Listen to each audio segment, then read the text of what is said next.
Hello friends, welcome to the Nirman IAS. आज 101वां Ramsar स्थल भारत का घोषित किया गया है और वह बना है अरुणाचल प्रदेश में स्थित ग्लाव झील। ठीक है, तो आज हम लोग चर्चा करेंगे ग्लाव झील के विषय में, जो भारत का 101वां रामसर स्थल बना है। देखिए, ग्लाव झील इसका लोकेशन है वो कहाँ है, तो वो अरुणाचल प्रदेश में कामलांग वाइल्ड लाइफ सेंचुरी या टाइगर रिजर्व जो है उसमें स्थित है ग्लाव झील, और वहां इसको भारत का 101वां रामसर स्थल घोषित किया गया। आइए हम लोग थोड़ा जानते हैं कि इसके विषय में क्या क्या चीजें हैं। देखिए, यह जो है आधिकारिक रूप से भारत का 101वां रामसर स्थल इसको घोषित किया गया है। ठीक है, यह विकास, जैव विविधता संरक्षण, जल और जलवायु सुरक्षा, अस्थायी आजीविका की दिशा में एक बहुत महत्वपूर्ण कदम माना जा रहा है। और साथ ही साथ यह जो है अरुणाचल प्रदेश का पहला यह रामसर स्थल घोषित किया गया। अब थोड़ी बहुत हम लोग चर्चा कर लेते हैं कि रामसर स्थल होता क्या। तो देखिए, विश्व में आर्द्र भूमियों के संरक्षण के लिए ईरान के रामसर शहर में 1971 में एक अंतर सरकारी अंतरराष्ट्रीय सम्मेलन का आयोजन किया गया था, और यह अपनी तरह का पहला ऐसा सम्मेलन था जो पर्टिकुलर किसी एक पारिस्थितिकी तंत्र से संबंधित था। ठीक है, तो इसलिए इस सम्मेलन में यह निर्णय लिया गया कि विश्व में जितने भी रामसर मतलब आर्द्र भूमि हैं उनको संरक्षित करने के लिए रामसर कन्वेंशन के रूप में इसमें सभी देशों ने हस्ताक्षर किया, और भारत ने इसमें 1982 में हस्ताक्षर किया।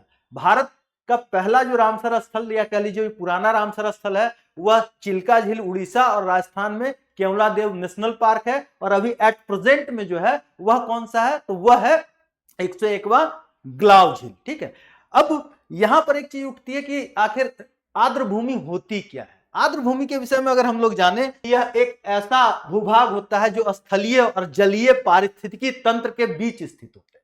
आर्द्र भूमि क्या होते हैं, तो यह एक ऐसा भूभाग है जो स्थलीय और जलीय पारितंत्र के बीच स्थित होते हैं। यह न तो पूरी तरीके से शुष्क होते हैं और ना ही पूरी तरीके से पानी से ढके हुए होते हैं। इनको हम आर्द्र भूमि के रूप में जानते हैं। ठीक है, और यह जो है मानव निर्मित भी हो सकता है, प्राकृतिक भी हो सकता है, अस्थायी भी हो सकता है और अस्थायी भी हो सकता है। इसके विषय में रामसर जो सम्मेलन हुआ था तो वहां पर इसकी परिभाषा जो दी गई थी वह परिभाषा है दलदली भूमि, कीचड़ युक्त भूमि या कृत्रिम भूमि, लवण भूमि, अलवणीय भूमि, प्राकृतिक भूमि, अस्थायी भूमि। अस्थायी भूमि जो होता है स्थिर जल या गतिमान जल तथा ताजा जल, खारा जल इत्यादि के जो क्षेत्र होते हैं, जल क्षेत्र होते हैं, उनको आर्द्र भूमि कहते हैं। इनके अंतर्गत सागरीय क्षेत्रों को भी शामिल किया जाता है। वैसे सागरीय क्षेत्र जहां निम्न ज्वार के समय भी गहराई 6 मीटर से अधिक नहीं होती है तो उनको आर्द्र भूमि के अंतर्गत शामिल किया गया है। ठीक है, देखिए अब अगर हम देखें तो इसका महत्व क्या है, सबसे इंपॉर्टेंट आता है कि आर्द्र भूमि का महत्व क्या है। तो इसके महत्व की अगर हम बात करें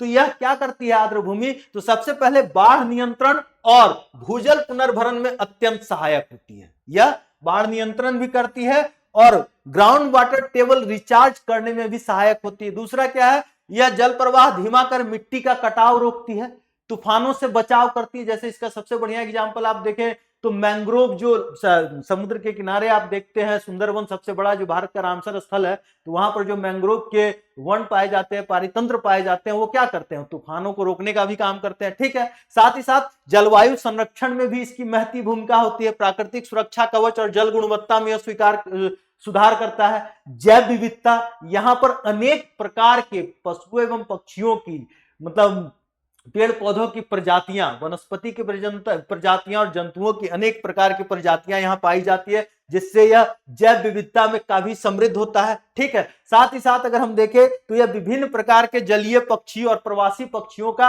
आवास के रूप में भी काम करता है, आश्रय स्थल के भी रूप में काम करता है। जो उसके बाद अगर हम देखें तो यह मछली, शंख, चावल इत्यादि के चलते आजीविका का साधन भी उपलब्ध कराता है। यहाँ पर जो आर्द्र भूमि होते हैं वहां पर मछली पालन, चावल उत्पादन, ये सारी चीजें एक्टिविटीज की जाती हैं, आर्थिक क्रियाएं की जाती है, जिससे क्या होता है, जिससे यह महत्व हो जाता है, रोजगार प्रदान करने में बहुत महत्वपूर्ण हो जाता है। ठीक है, साथ ही साथ पर्यटन के दृष्टिकोण से, सांस्कृतिक दृष्टिकोण से भी आर्द्र भूमि जो होती है वो बहुत महत्व रखती है। यहाँ पर्यटन स्थल होते हैं, जैसे देखिए हमारे यहाँ चिल्का झील लोग पर्यटन करने जाते हैं, या आप देख लीजिए पश्चिम बंगाल में सुंदरवन लोग घूमने के लिए जाते हैं। तो यहाँ पर क्या होता है कि लोग यहाँ के भूदृश्यों को देखने के लिए, यहाँ विभिन्न प्रकार के जो प्रवासी पक्षी आते हैं उनको देखने के लिए ये सब आते हैं। तो इस प्रकार से हम देखते हैं कि आर्द्र भूमि बहुत ही महत्वपूर्ण एक पारिस्थितिकी तंत्र है, जिसका संरक्षण अब बहुत ज्यादा डिमांड होने लगी है उसकी, और यह सरकार के दृष्टिकोण से, मानव सभ्यता और संस्कृति के दृष्टिकोण से बहुत ही महत्व रखता है। अगर हम आर्द्र भूमियों का संरक्षण नहीं करेंगे तो धीरे धीरे हमारी जैव विविधता नष्ट होने लगेगी, क्योंकि यह बहुत आश्रय स्थल का काम करता है विभिन्न प्रकार के पशु पक्षियों के होने में। अब देखिए यहां पर अगर हम देखें तो यह जो ग्लाव झील को भारत का 101वां रामसर सम्मेलन स्थल घोषित किया गया है, उसमें अगर हम देखें तो उसमें विभिन्न प्रकार की प्रजातियां जीव जंतुओं के, पेड़ पौधों की है। अगर हम देखें तो इस झील के आसपास के क्षेत्र में 150 से अधिक विभिन्न प्रकार के वृक्षों की प्रजातियां दर्ज की गई है, ठीक है। और यह क्या करती है, यहां पर एक घने जंगल का निर्माण करती है। दूसरा अगर देखें तो यहां पर 49 से अधिक दुर्लभ अत्यंत ऑर्किड प्रजातियां पाई जाती है, जो इसकी सुंदरता को और बढ़ाती है। और साथ ही साथ अगर हम देखें तो यह झील पूरे स्थानीय पारिस्थितिकी तंत्र के लिए मीठे पानी का एक स्रोत है, क्योंकि इस झील में विभिन्न प्रकार से प्राकृतिक जो पहाड़ी धाराएं हैं वो आकर के इस झील में